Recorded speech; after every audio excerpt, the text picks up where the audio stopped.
Salam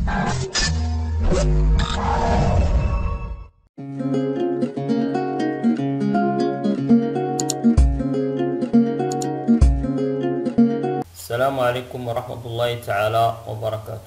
Bon, exercice corrigé du circuit RL. On place un conducteur ohmique de résistance grand R et une bobine inductive de résistance petite r et d'inductance L en série. À l'instant t égale à 0, l'ensemble est soumis à une tension constante. E est égal à 4,85 volts. On enregistre l'évolution des tensions UR et UL respectivement aux bornes du conducteur ohmique et de la bobine.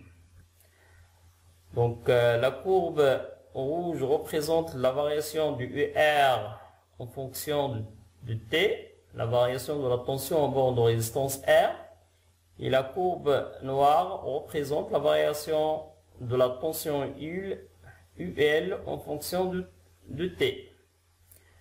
Donc ici, les deux courbes représentent deux régimes, régime transitoire et régime permanent. Donc l'étude du circuit en régime permanent, la première question, exprimer la tension UR en fonction de petit r, grand R et E une fois le régime permanent établi. Deuxième question, faire de même pour la tension UL. Troisièmement, exprimer le rapport UR sur UL en fonction de petit r et grand R. Quatrièmement, en relevant sur l'enregistrement les valeurs de ces tensions et en prenant R est égal à 22 ohms, donner une valeur approchée de petit r. Bon, grand 2, étude du circuit en régime transitoire. La première question, établir l'équation différentielle à laquelle oublier l'intensité et en déduire l'équation différentielle à laquelle oublier UR en fonction du T. Deuxièmement, vérifier que cette expression de UR est solution de l'équation différentielle en déterminant l'expression de taux. Troisièmement, évaluer taux à partir de l'enregistrement et déduire la valeur de L. Et quatrièmement, lorsqu'on ouvrira le circuit, une petite étincelle peut apparaître au bord de l'interrupteur. Pourquoi? Pour éviter cela, on place l'ensemble constitué d'un diode et d'un conducteur ohmique en parallèle avec la bobine, faire le schéma et justifier. Bon, grand 1, étude du circuit en régime permanent. Petit 1, exprimer la tension UR en fonction de petit r, grand R et E. Donc, selon la loi d'additivité de tension, on a UR plus UL est égal à E. Ce qui donne, donc en remplaçant UR et UL par son expression, RI plus petit RI plus LDI sur DT est égal à E. Donc en régime permanent, I est constante, on a notre grand I, donc la dérivée de I par rapport au temps est égale à 0. Alors, donc en mettant I en facteur, donc on trouve R plus petit r fois I est égal à E, ce qui donne I qui est égal à grand I est égal à E sur R plus petit r. Donc, UR, l'expression du UR est égale à grand UR, parce que dans le régime permanent, UR est constante, puisqu'I est constante. Donc, il est égal à R fois I est égal à RE sur R plus petit r. Bon, faire de même pour la tension UL. Donc, on sait que UL est égal à RI plus LDI sur DT, DI sur DT est égal à 0. Alors, UL, donc constante en régime permanent, est égal à UL, est égal à RI. Donc, en remplaçant I par son expression, on trouve que UL est égal à RE sur R plus petit r. Bon, la troisième question, exprimer le rapport UR sur UL en fonction de petit r et grand R. Donc on a UR sur UL est égal à RE sur R plus petit r fois l'inverse de UL, c'est-à-dire fois R plus petit r sur RE. Donc on va simplifier par R plus petit r et on trouve donc le rapport UR sur UL est égal à R sur petit r. Pour la quatrième question, en relevant sur l'enregistrement les valeurs de ces tensions et en prenant R est égal à 22 ohms, donner une valeur approchée de petit r. Donc voilà l'enregistrement. Donc en régime permanent, donc UR est égal à peu près 4,3 volts et UL est égal à peu près 0,5 volts.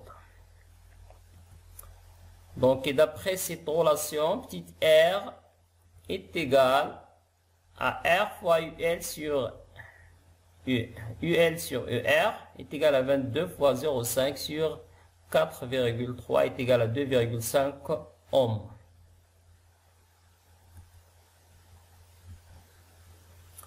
Bon, grand 2, étude du circuit en régime transitoire maintenant. La première question, c'est déterminer l'équation différentielle de l'intensité en déduire l'équation différentielle OB UR en fonction du T. Donc, d'après le circuit, selon la loi d'additivité de tension, donc on a UR plus UL est égal à E. Donc, on va remplacer UR par son expression, UL par son expression, et on trouve donc RI plus R petit RI plus LDI sur DT est égal à E.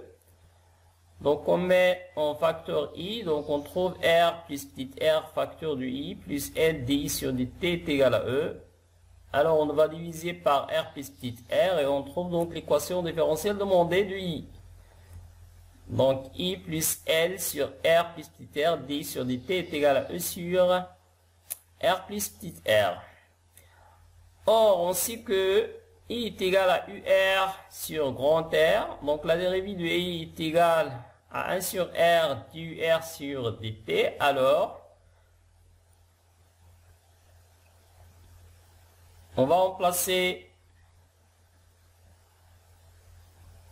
on va remplacer I par son expression et DI sur dt par son expression. On trouve cette équation UR sur R plus L, R facteur de R plus dit R, DUR sur dt est égal à E sur R plus dit R. Donc on va multiplier cette équation fois R et on trouve donc l'équation différentielle oubliée par la tension UR.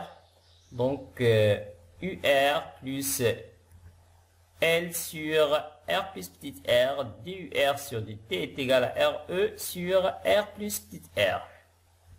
La deuxième question vérifie que cette expression est solution de l'équation précédente déterminant l'expression de taux. Donc, on va remplacer dans cette équation R par son expression. Il faut également remplacer la dérivée du ER par rapport au temps. Donc, il faut trouver la dérivée du ER par rapport au temps et la remplacer dans cette expression. En utilisant cette expression mathématique, exponentielle de f de x prime est égale à f prime de x exponentielle de f de x. Donc la dérivée de UR par rapport au temps est égale à ER sur taux fois R plus petit r exponentielle moins t sur taux. Donc on va le remplacer dans cette expression et on trouve cette relation. ER sur R plus petit r 1 moins exponentielle moins t sur taux plus L sur R plus petit r fois ER sur taux fois R plus petit r exponentielle moins t sur taux est égal RE sur R plus petit r. Alors donc cette expression devient ER moins ER sur R plus petit r moins RE sur R plus petit r exponentielle moins t sur taux plus L sur R plus petit r fois ER sur taux facteur de R plus petit R exponentiel moins T sur taux est égal à RE sur R plus petit R. Donc, on va éliminer cette expression, ce rapport-là, RE sur R plus petit R, et on va mettre en facteur RE et sur R plus petit R exponentiel moins T sur taux. Donc, on trouve ER sur R plus petit R exponentiel moins T sur taux, facteur de moins 1 plus L sur taux fois R plus R est égal à 0. Donc, UR est solution de l'équation différentielle. Il faut que ce facteur-là est égal à 0. Donc, moins 1 plus L sur taux, facteur de R plus petit r est égal à 0. Donc, à partir de cette expression, on trouve l'expression de taux qui est égale à L sur R plus petit r. La troisième question, évaluer taux à partir de l'enregistrement et en déduire L. Donc, d'après l'enregistrement, taux représente l'abscisse de point de rencontre de la tangente de la courbe à t égale à 0 et l'asymptote de la courbe en régime permanent. Donc, graphiquement, on trouve que taux est égal à peu près 10 à la puissance moins 3 secondes, c'est-à-dire 1 milliseconde. Donc, d'après l'expression précédente, taux est égal à L sur R plus petit r, on a L est égal à taux, facteur de R plus petit r est égal à peu près 24,6 millihenry. La troisième question, lorsqu'on ouvrira le circuit, une petite étincelle peut apparaître aux bornes de l'interrupteur. Pourquoi? Donc, ça est dû à l'énergie stockée dans la bobine. Elle est maximale en régime permanent. Donc, pour éviter cela, on place l'ensemble constitué d'une diode et d'un conducteur ohmique en parallèle avec la bobine, faire le schéma. Donc, à la fermeture du circuit, la diode sera bloquée. Et ça ne modifie pas l'étude précédente. À l'ouverture du circuit, donc le courant passe dans ce sens-là, c'est-à-dire la diode sera maintenant dans le sens passant et l'énergie stockée dans la bobine sera libérée à travers ce résistor, ce qui protège les composantes du circuit qui sont autour de la bobine. Bon, merci d'avoir suivi, à bientôt. Et n'oubliez pas de partager cette vidéo.